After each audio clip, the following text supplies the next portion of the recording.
அகட சக்கர விண்மணி யாவுரை விகட சக்கரன் மெய்ப்பதம் போற்றுவான்.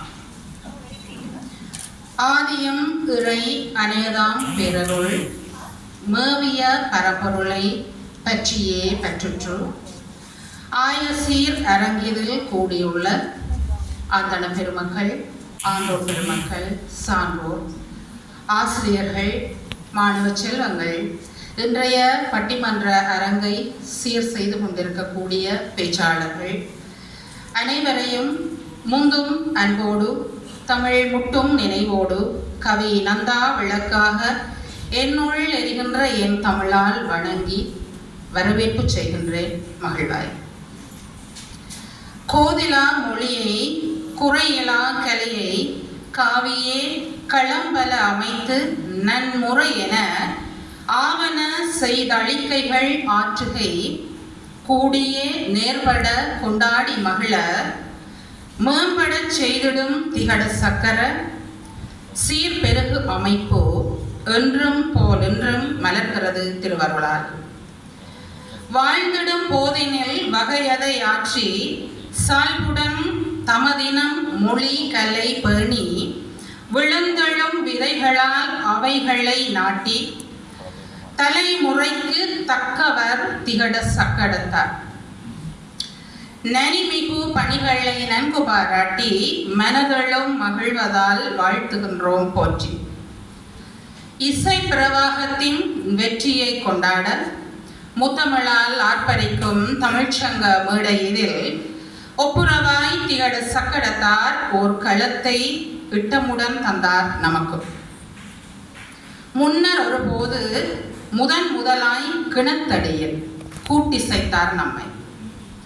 வண்ண கவியரங்கை கவிஞர் சோப்பா தலைமையின் கீழ் எண்ணலோரத்து காகத்தை பாட வைத்த களிப்பு நேற்று போல் இருக்கிறது. அது 2021. கிணத்தடிகள் வளர்கொழிந்த வீடுகளின் வளவில் இணைய கிணத்தடியை கூட்டி தமிழ் பசுமை காட்டிய போதில் முடிவெடுத்தேன். திகட சக்கடத்தார் செம்மைக்குரியவர் தான். இன்று பண்பாட்டை பண்பாட பெண்பாலும் ஆண்பாலும் பெரிதுவக்க ஈர் மருங்கும் நடுவர்பால் பணிதந்தார் நமக்கு. இன்று பண்பாட்டை பண்பாட பெண்பாலும் ஆண்பாலும் பெரிதுவக்க ஈர் மருங்கும் நடுவர்பால் பணிதந்தார் நமக்கு மகிழ்வே.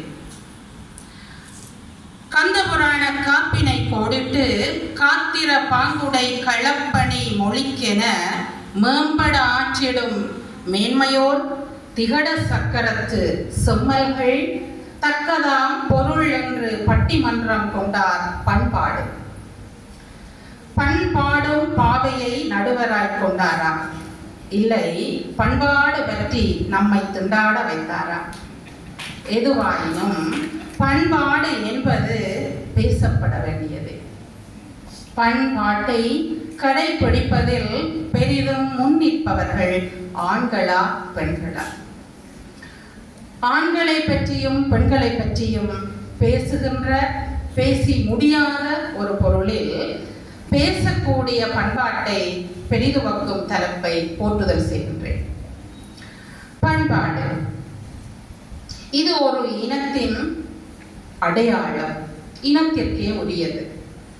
பண்பாட்டையும் கலாச்சாரத்தையும் விழுமியத்தையும் ஒன்றென திரட்டி ஒரு பொருள் சேர பேசிக்கொண்டு வாழ்ந்து கொண்டு வருவோர் மத்தியில் பண்பாடு பற்றி தக்கதாய் தங்கள் சிந்தனைகளை இங்கே ஒப்புவிப்பதற்கு பேச்சாளர்கள் வந்திருக்கின்றார்கள். அத்தலைப்பிற்குள் நான் செல்லவில்லை. ஆனால் பண்பாடு பற்றி நாங்கள் உணரக்கூடிய செய்திகளை சிறுவர்கள் இங்கே இருப்பதனால் சிறிது மொழிந்து செல்லலாம் என்று நினைக்கின்றேன். பண்பாட்டின் உள்பொருளாக கலாச்சாரத்தை கொள்ளலாம். இனங்களுக்கு இடையே உட்பிரிவாக மக்கள் பின்பற்றுகின்ற பல விடயங்களை நாங்கள் கலாச்சாரமாக கொள்ளலாம். பண்பாடும் கலாச்சாரமும் நீண்டதொரு கால இடைவெளியை அல்லது தலைமுறை இடைவெளிகளை கொண்டிருந்தால் அதை நாகரிகம் என்று சொல்லலாம். எங்களினுடைய ஆரம்பகால நாகரிகம் சிந்துவெளி நாகரிகத்திலிருந்து நாங்கள் தொட்டு கொண்டிருக்கின்றோம். சீன நாகரிகம் இவ்வாறு பல பண்பாடு கலாச்சார